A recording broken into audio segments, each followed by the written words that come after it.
Paula vazada virtual. Eu queria que a Anali falasse um pouco mais sobre a Wipala para a gente. A simbologia não é só da bandeira, né? É uma simbologia cósmica, tem a ver com toda a tradição ancestral do povo boliviano. E o golpe na Bolívia também foi um golpe religioso. Assim, tinha personagens evangélicos que, inclusive, foram instruídos a partir de políticos ligados ao Bolsonaro. Então, além do golpe jurídico, militar, miliciano, foi evangélico também. E eles arrancaram as bandeiras, toda essa simbologia que estava no governo do Evo Morales, né? E isso mexeu demais com o povo boliviano. Eu vi uma declaração do vice-presidente, né? Porque era um símbolo sagrado para eles, né?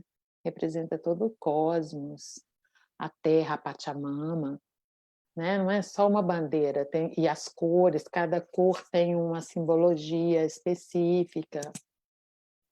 E então, né, foi uma das coisas que levaram eles a reagir assim, tão com tanta contundência. A Wipala, ela representa os povos andinos, né? Os povos originários do continente. Então, o significado dessa bandeira, que foi perseguida no golpe, queimada, arrancada, né, das mãos dos indígenas que estavam protestando com aqueles bandos armados, perseguindo o povo, perseguindo a população indígena, né? Isso foi uma coisa que ficou muito clara no golpe da Bolívia. Foi um golpe racista contra os povos originários, né? Essa é uma caracterização que a gente sabe desde, assim, que foi feita muito precisamente, pelo menos pelo movimento feminista, né? Quem não ouviu aquela histórica gravação da Adriana Guzmán contando dos massacres que estavam sendo feitos, do quanto a população indígena estava sendo atacada, quantos corpos indígenas estavam sendo vilipendiados, né? E essa situação, uma das vítimas, né, conseguiu agora nessas eleições dar uma virada. Essa é Patrícia Arce Guzmán, era prefeita de Vito em Cochabamba, e ela foi, seu corpo foi atacado, seus cabelos e suas tranças, que também traziam uma simbologia do indígena, foram cortados. Ela foi pintada, foi agredida fisicamente. O que mais, Anali, que aconteceu com ela? Bom, eu acho que que eu acho que as mulheres lá na Bolívia, elas têm uma participação muito maior assim na política e na sociedade. Eu acho que é um outro tipo de feminismo que tem lá. E é diferente assim do feminismo europeu, americano, sabe? É um feminismo assim bem de participação política. E, é claro, eles queriam com isso, eh, ou seja, era muito simbólico, né? Queriam realmente arrasar com todo o movimento. Inclusive, eu estou tentando lembrar que tinha uma associação com uma outra coisa, mas agora não está me ocorrendo. Então, o que eu queria comentar sobre o caso da Patrícia eu estou aqui me enrolando um pouco. Eu Deixa eu... também.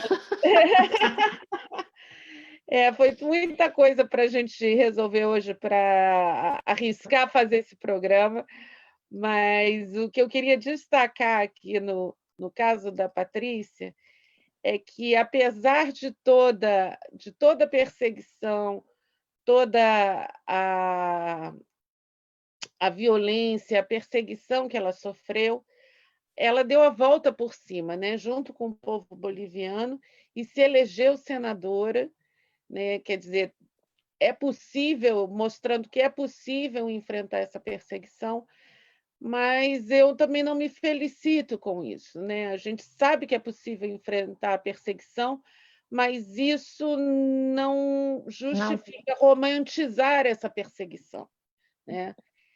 Nós não queremos mais vítimas, nós queremos que esses assuntos, essas questões, esses perseguidos encontrem justiça, não só mostrando que são mais fortes que isso, mas lutando para que esse tipo de perseguição acabe. E essa situação é uma situação hoje que ficou muito, assim, ficou bastante preocupante, porque logo no início das apurações, não se tinha, ainda se tinham os resultados das pesquisas, mas não se tinham os resultados oficiais.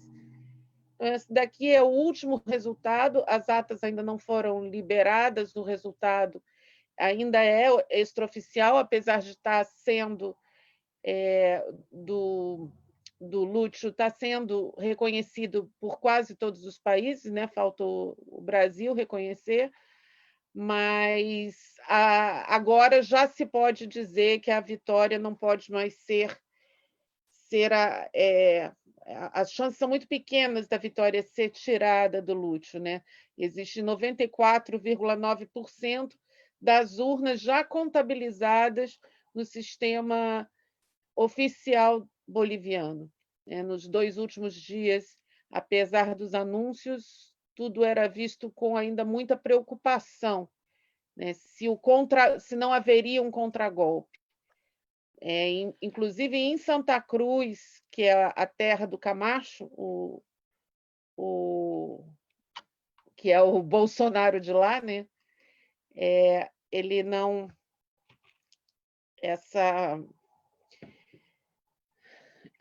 foram convocadas manifestações contrárias ao resultado eleitoral, já né? começaram. E com ameaça, e há uma preocupação do uso de violência, né?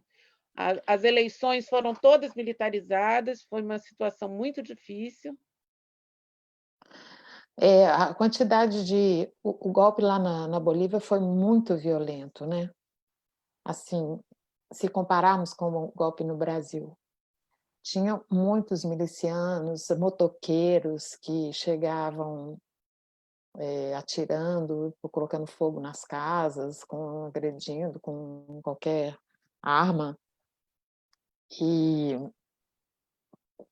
eu acho que, por um lado, foi muito mais violenta e, por outro lado, causou uma reação também mais forte da população. A minha amiga da Bolívia aqui, ela não entende até hoje por que nós brasileiros não reagimos ao golpe do Bolsonaro. Porque eu vejo os movimentos dos bolivianos aqui em Barcelona muito mais atuante. Eles fizeram muitas manifestações e eventos para arrecadar dinheiro. Foi mais... Em relação aos brasileiros, não se compara, sabe? E eles inverteram o jogo bem mais rápido, né? Porque o golpe faz 1 ano. E nós já estamos aí há 4 anos de golpe, sabe? Realmente é um povo para nos dar muito exemplo de luta.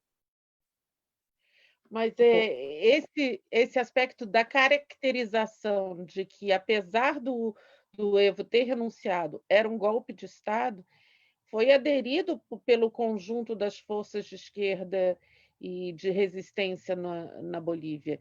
E no Brasil não foi assim, né? No Brasil tem gente que está em negação do golpe até hoje. Pois é. Agora, eu estava lendo um artigo sobre o Evo, ele pediu asilo na Argentina, né? Inclusive, ele se encontrou com Alberto Fernandes esses dias, ontem, e já comemorando, porque lá ele pôde fazer toda a articulação e ajudar nessa nova, né, eleição, e ele indicou um presidente não índio, né? O presidente, na verdade, ele é branco. Eu não tinha notado muito porque ele tem uma fisionomia assim, indígena, mas na verdade ele é branco. Mas ele achou melhor assim para também atingir a classe média, né? E ele pensou que fosse mais fácil de ganhar, Mas você vê, sendo branco. mas o número de votos que o Evo teve nas eleições de 2019 é praticamente o mesmo o percentual de votos válidos, né, na faixa de 54% hoje. Então, a gente pode ver que é uma base social que o MAS conseguiu construir, né, a partir das relações dos povos originários, né? Agora eu não sou socióloga, antropóloga, politóloga, econômica, nada disso, mas assim, eu sou opinóloga e mitidóloga. Ah, eu acho que o povo boliviano é um povo menos misturado, e hoje eu estava pensando uma coisa, eles não tiveram a infelicidade, no caso, eu sou descendente italiana, eles não tiveram a infelicidade de receber tantos italianos como no Brasil nós recebemos, que foram para São Paulo e trouxeram essa elite e essa classe média, sabe, que é um fator que ajuda assim nesse golpismo, nesse eterno golpismo brasileiro. Porque a América Latina ela tem semelhanças, mas tem diferenças, né? Cada país tem a sua história particular com muitas semelhanças. E então eu acho que na Bolívia tiveram os espanhóis, eu não sei exatamente a história assim a fundo, mas parece que tem seriam os indígenas e espanhóis. E no Brasil teve mais escravidão também, né, africana, muitos italianos, e, enfim. Então, assim, é um povo muito mais diversificado do que, eu quero dizer isso, que parece que eles têm essa unidade, porque por exemplo, essa bandeira da Impala, né, é uma coisa comum ao povo ali. E no Brasil nós temos várias referências de crenças, de cultos, de tradições, é mais diversificado, não sei. Então é Mas mais o difícil essa massacre, unidade, entende? Isso que eu quero dizer. mas uma das coisas que a gente tem observado também é que o massacre do povo indígena brasileiro também foi mais cruel, né? Praticamente dizimou o povo indígena. Então, assim, a Pois gente é. ainda tem uma história que está tão apagada que a gente nem a conhece, né? Eu, Então, eu sempre, o povo andino conseguir resistir, trazer a bandeira, o Ipala, né, como uma bandeira dos povos livres, né, é de uma força, de uma grandiosidade na qual que a gente fica inspirada, né? Eu acho que os povos indígenas brasileiros eram mais, tinham, eu pensava que isso acontecia só no Brasil, que tinham várias etnias, várias aldeias, vários povos, e não assim como os incas, os maias, os astecas, que eram uma civilização maior. Só que eu soube também que são vários povos, não eram só esses. Então, claro, tem os Quechua, tem Ah, aqueles do Chile, da Argentina, como é que chama? Mapuche, e vários outros. É também diversificado, como era no Brasil. Mas eu vejo assim a união desse povo boliviano, eu fico abismada, eu fico assim, para a gente aprender é mesmo com inspirador. eles. É, eu também fico inspirada.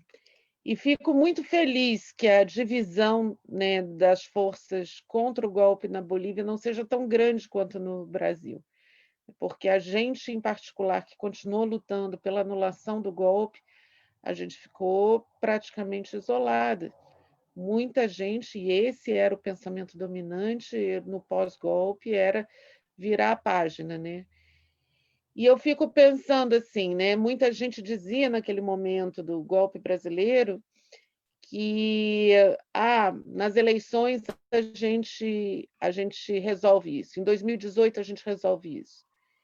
E eu fico pensando se essas pessoas que diziam isso estão agora usando as eleições na Bolívia para justificar que é possível derrotar um golpe nas eleições.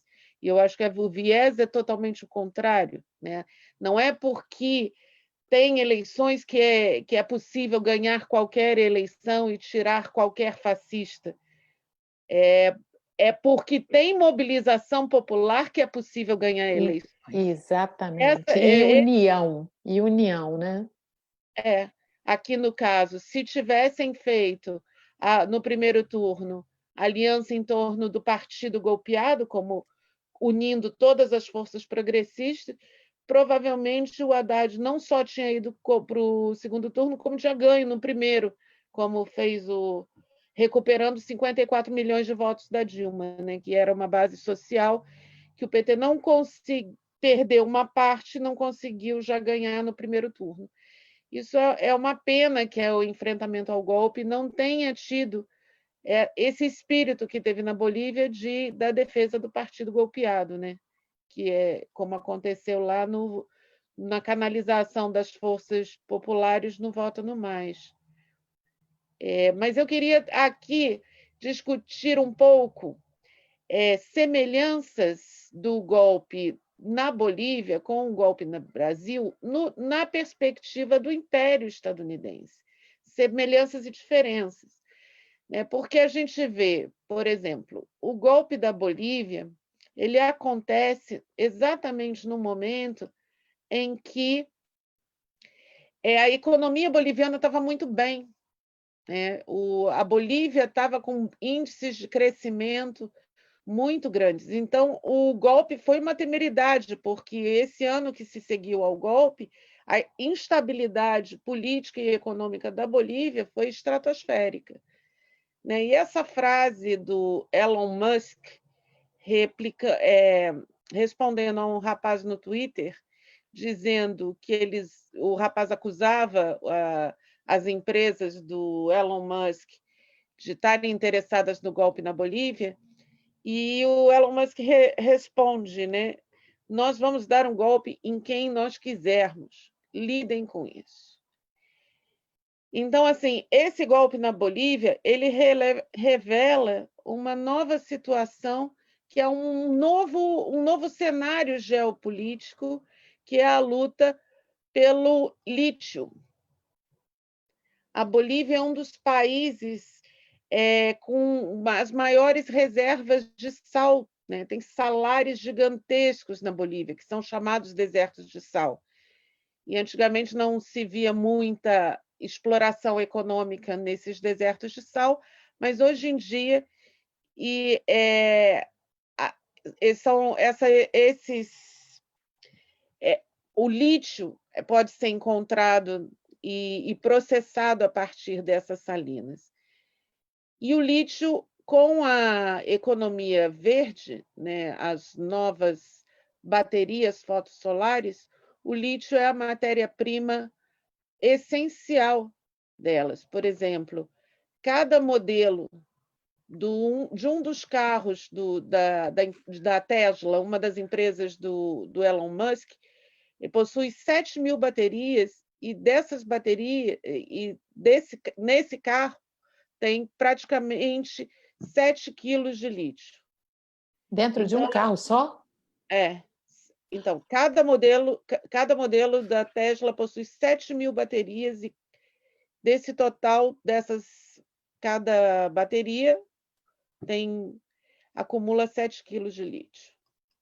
Então, você tem uma situação em que o lítio ele está hoje com as reservas de lítio tão concentradas mundialmente na Bolívia, que ela tem 50% das reservas mundiais do planeta, né, seguida ainda pela América do Sul. Existem reservas que estão sendo descobertas agora no Afeganistão, mas ainda assim o controle, as maiores reservas estão na América do Sul e na Bolívia em particular.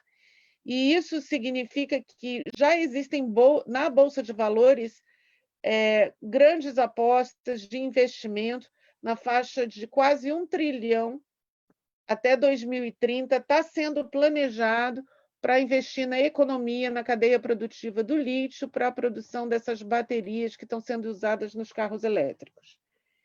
Então, assim, é o metal, já se anuncia que é o petróleo branco, o lítio, e provavelmente esse golpe na Bolívia, como a gente assistiu todo no último período geopolítico, todas as guerras por petróleo, a gente está abrindo agora um novo período também com as guerras pelo lítio, né? E o golpe na Bolívia, ele demonstra claramente esse interesse, porque não havia nenhuma necessidade de haver um golpe na Bolívia, não havia insatisfação popular, não havia, os índices econômicos e de crescimento estavam indo bem, então assim, não tinha nenhuma justificativa interna.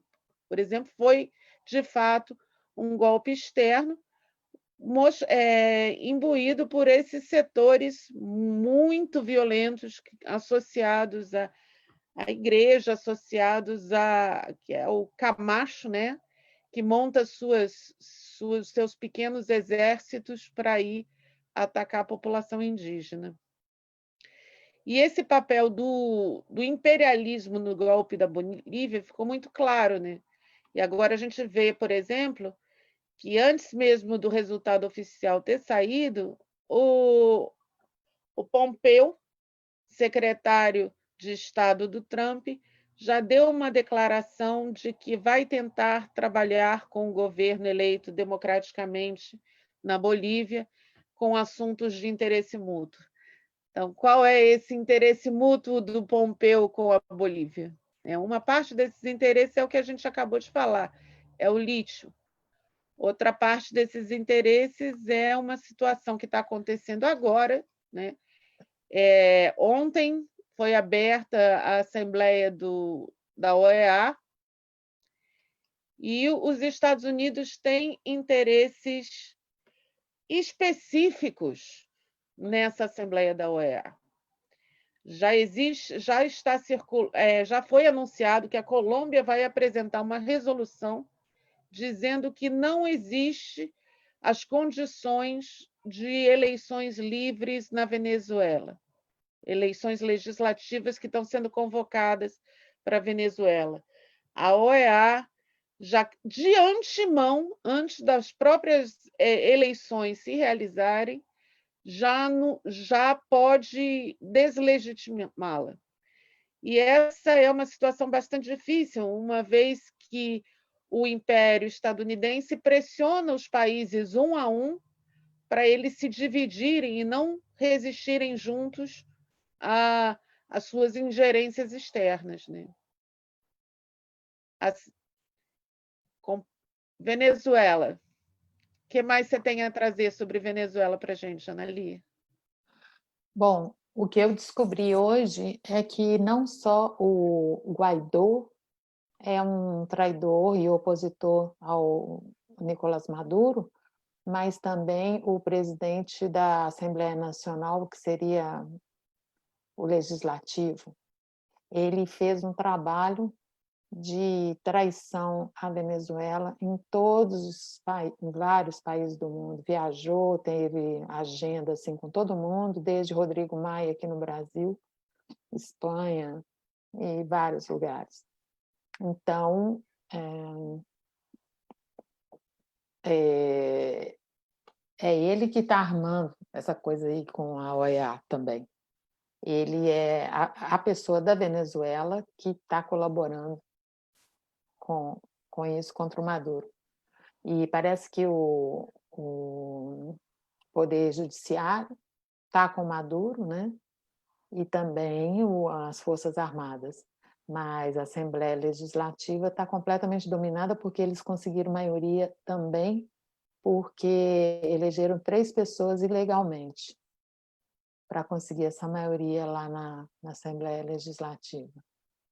Agora, contra isso, a Venezuela está criando um projeto aí anti-bloqueio, com umas estratégias assim para fazer comércio com outros países, né? Tipo Rússia, China, e aí estão empenhados nesse projeto anti-bloqueio.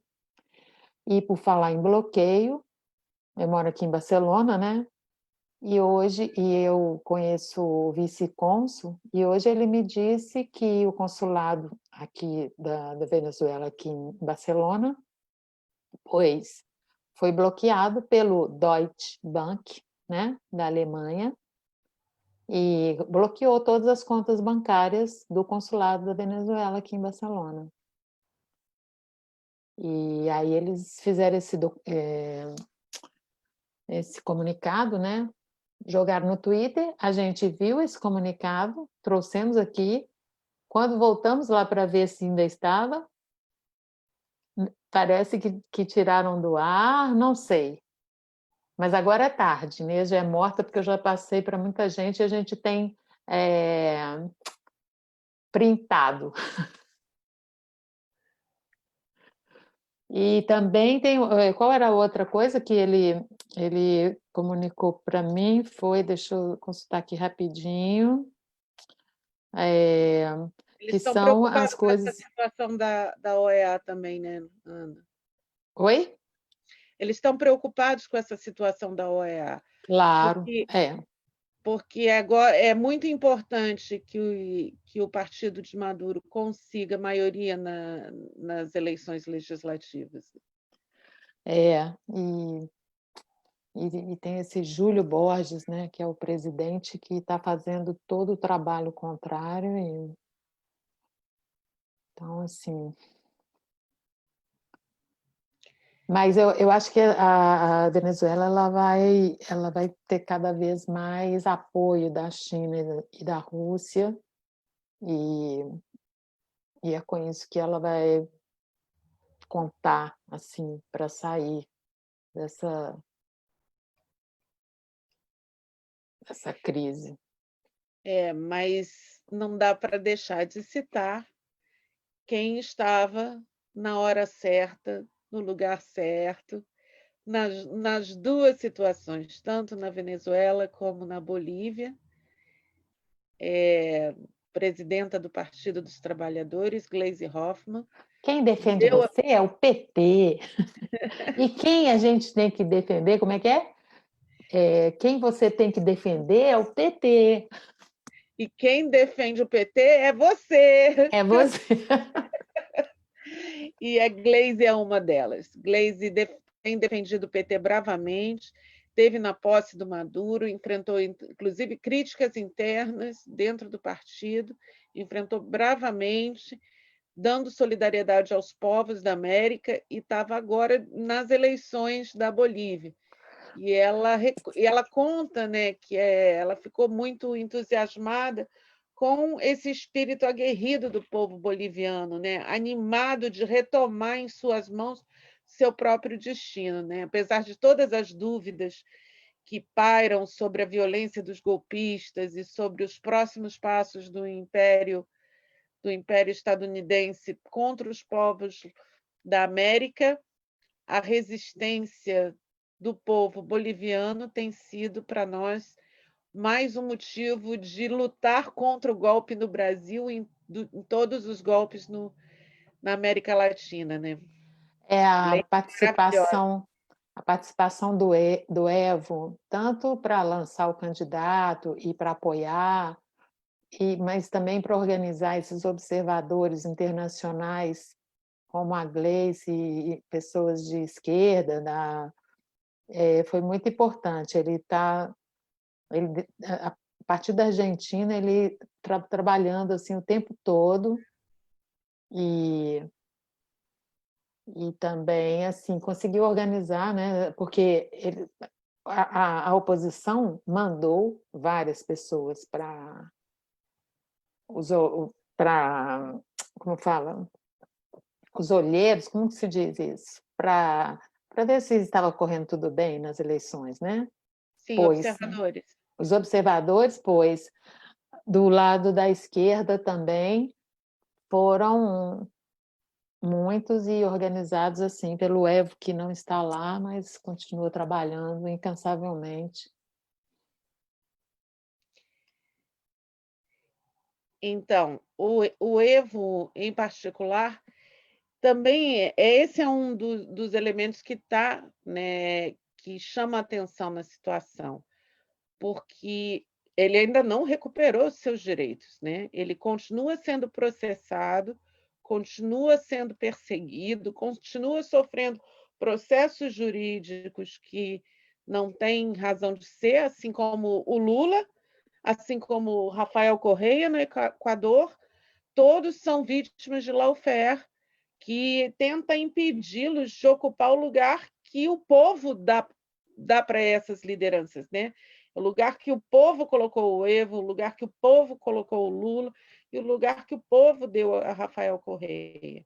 Essa situação também é uma situação de esses elementos comuns não são coincidência, né? Tem uma tática específica de perseguição jurídica sendo engendrada desde os Estados Unidos para atacar essas lideranças da América Latina, né? E esse é um dos pontos que chama atenção, porque o próprio Lúcio ele falou que quer o Morales de volta, mas ainda está empacando nesses problemas judiciais É. das instituições bolivianas, né? Bom, eu vi uma reportagem bem assim otimista, dizendo que esse lawfare, né, esse golpe jurídico midiático, ele já está perdendo um pouco a credibilidade. As pessoas já não estão acreditando piamente assim, porque quando começou, ninguém estava preparado, ninguém sabia o que estava acontecendo. Mas agora eles estão se repetindo já em tantos lugares que, por exemplo, no Equador também, parece que tentaram de todas as formas incriminar o Rafael Correia, inclusive tem até mandado de prisão contra ele. O vice está preso, né, o Jorge Glass, mas amanhã vai ser decidido se eles vão, se oficialmente o partido do Rafael Correa vai poder concorrer às eleições. Isso também por causa de muita pressão popular. Me parece que no Equador também tem muita disputa, muita assim problema da esquerda, mas mesmo assim eles estão assim, atuando bem amanhã vamos ver o resultado desse que o Tribunal Eleitoral, né, vai dar a palavra final. E é assim, o partido que tem mais votos que vai ganhar. Se ele for liberado, ele vai ganhar. Então, agora, assim, o que nos resta é as pessoas pararem de acreditar nesses golpes, desse estilo de golpe, né? Que antes era militar, agora é jurídico, midiático sabe, as pessoas ficarem mais espertas, né? A América Latina, a gente aprender já com essa história e esperar qual vai ser o próximo golpe, né? Como é que eles vão fazer daqui para frente? Porque esse tipo de golpe agora já está perdendo a credibilidade. E agora? Pois é, a questão é como vai ser resolvido o problema na Venezuela, né? Que aparentemente na Bolívia eles não conseguiram sustentar, vai ser preferível ao Império tentar negociar num clima de estabilidade com o governo boliviano, mas resta saber que tipo de pressão, né, o Império estadunidense vai fazer sobre a Bolívia. E cada país em separado também não tem condições de sofrer, de enfrentar isso sozinho, né? A gente vê o Fernandes, ele toma algumas medidas positivas, mas também não consegue enfrentar o imperialismo no Grupo de Lima como uma posição mais firme de autodeterminação dos povos e defesa da Venezuela. Ele é Então, engraçado porque ele já foi questionado bastante sobre isso, né? Sobre esse voto a favor de ingerência na Venezuela, né? Com o Grupo de Lima, que foi um projeto proposto pela Bachelet do Chile.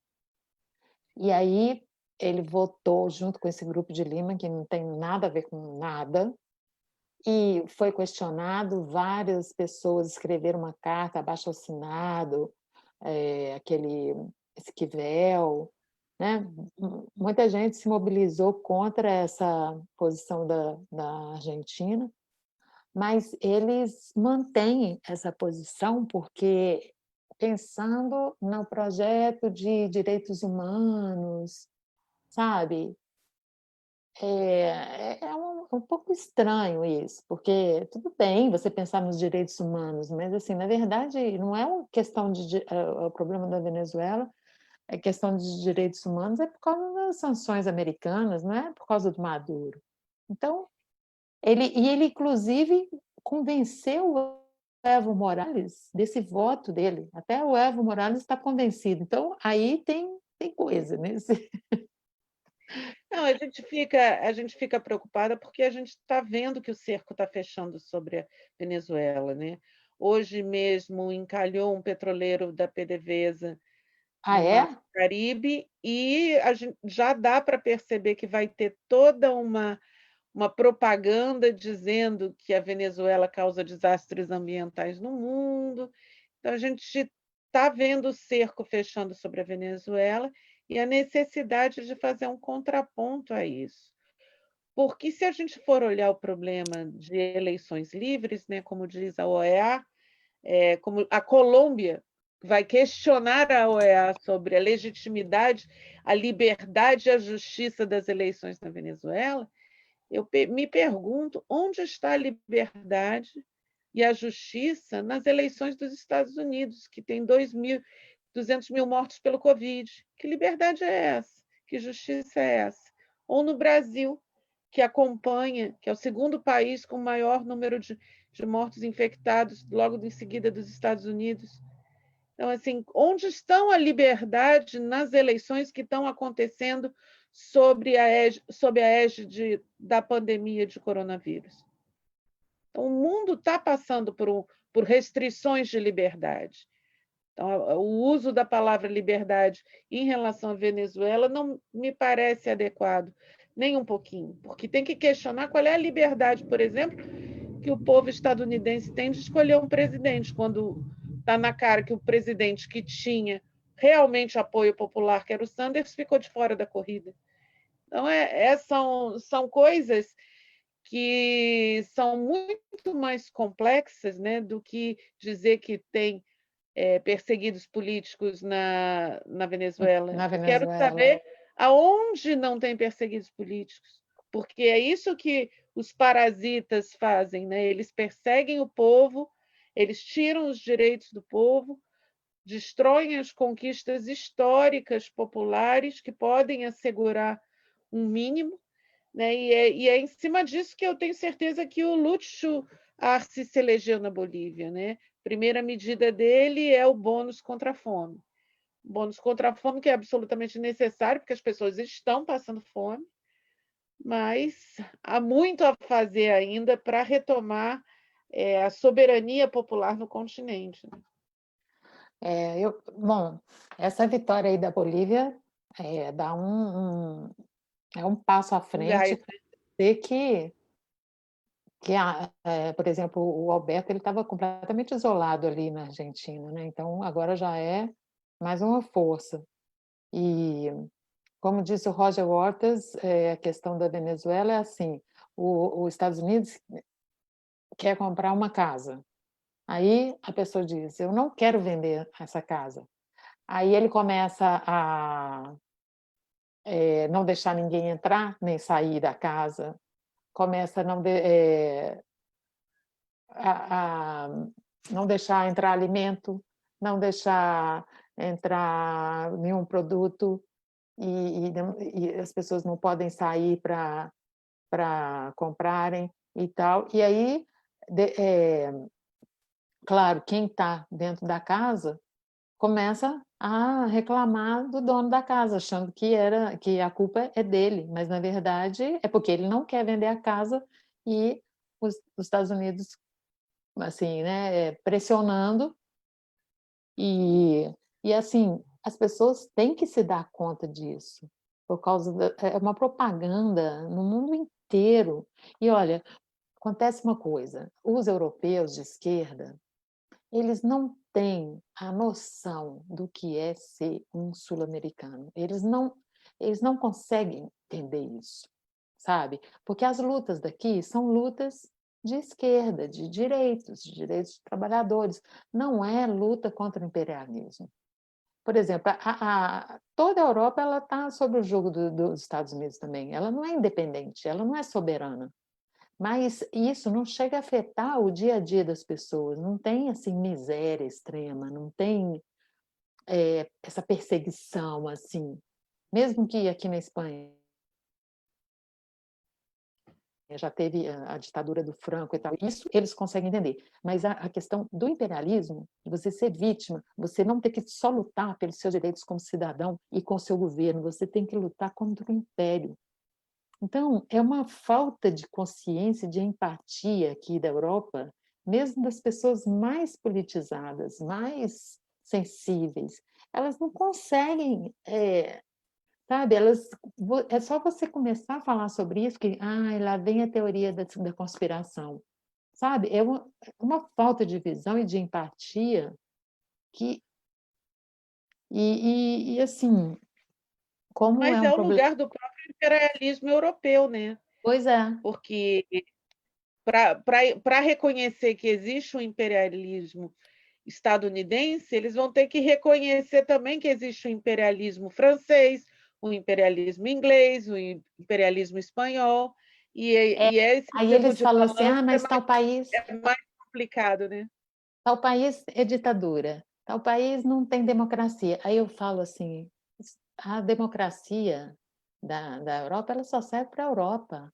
Ela não funciona em lugar nenhum do mundo. E mesmo aqui na Europa, por que prenderam o Assange? Né? Não existe essa liberdade, isso aí é ilusão, assim, ela só existe aqui para vocês. E eu falo, eu sou descendente italiana, eu sou descendente portuguesa, eu não estou falando só como brasileira, não. Se os brasileiros têm defeitos, eu vou falar igualmente. Eu estou falando como um cidadã do mundo, assim, né? Porque é difícil você estar assim numa vida de privilégio, sabendo, sabe, como é destruidor esse imperialismo. É. E nós estamos aqui militantes conversando sobre essas questões internacionais que afligem nosso coração, a gente tentando resistir internacionalmente ao golpe que sofreu no Brasil, que sofreu o Brasil, que Dilma sofreu, que se aprofundou na prisão do Lula. Essa é uma semana importante, é a semana do aniversário do Lula. Lula, mais uma vez, vários coletivos internacionais estão organizando o Lula Day.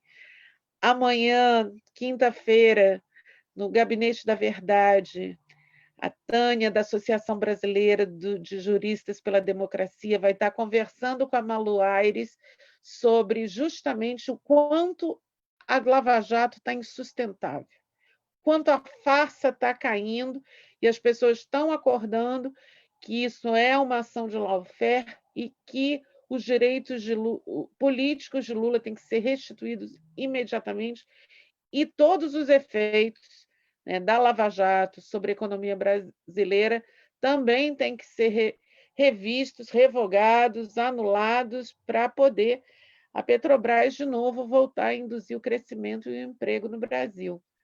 E essas questões se relacionam também com o problema dos nossos países vizinhos, né? Você vê nessa situação que está passando o povo venezuelano, me deu uma angústia muito grande, porque a Venezuela estava tendo que exportar petróleo e importar derivados, né? Aí a gente se pergunta, ué, por que não tem uma refinaria na Venezuela? E a gente teve, assim, tem a Petrobras, que é uma empresa tão pungente no Brasil, o pessoal reclamava que a classe média, a imprensa brasileira, reclamava que o Brasil estava fazendo uma refinaria no Nordeste. Uma refinaria no Nordeste teria condições de refinar o óleo venezuelano e garantir a autonomia do continente, inclusive energética, né?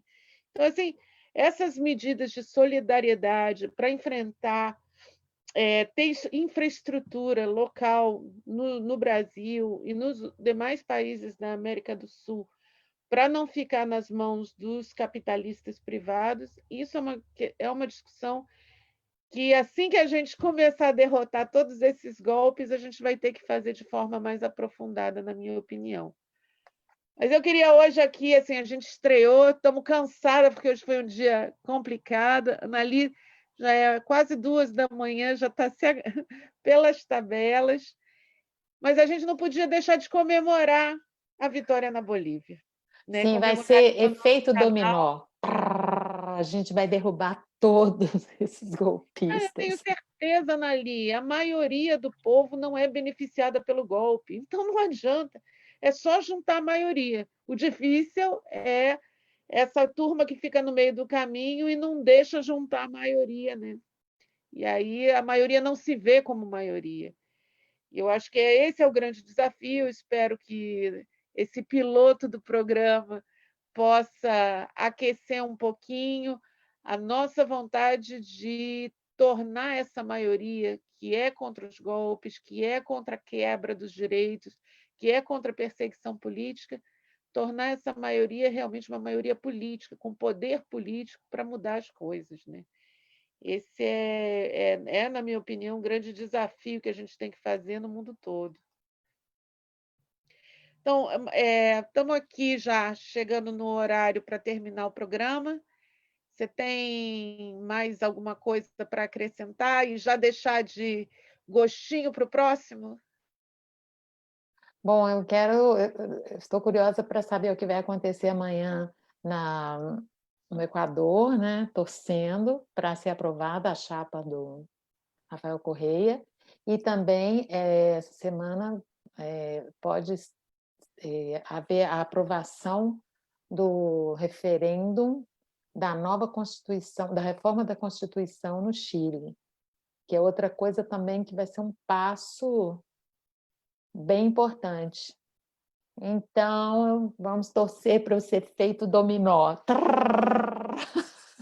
E daqui a 15 dias a gente volta, provavelmente trazendo as atualizações desses assuntos, já com os desdobramentos da reunião da OEA, da situação do Equador e do Chile. E para terminar aqui a nossa conversa, eu vou deixar no ar.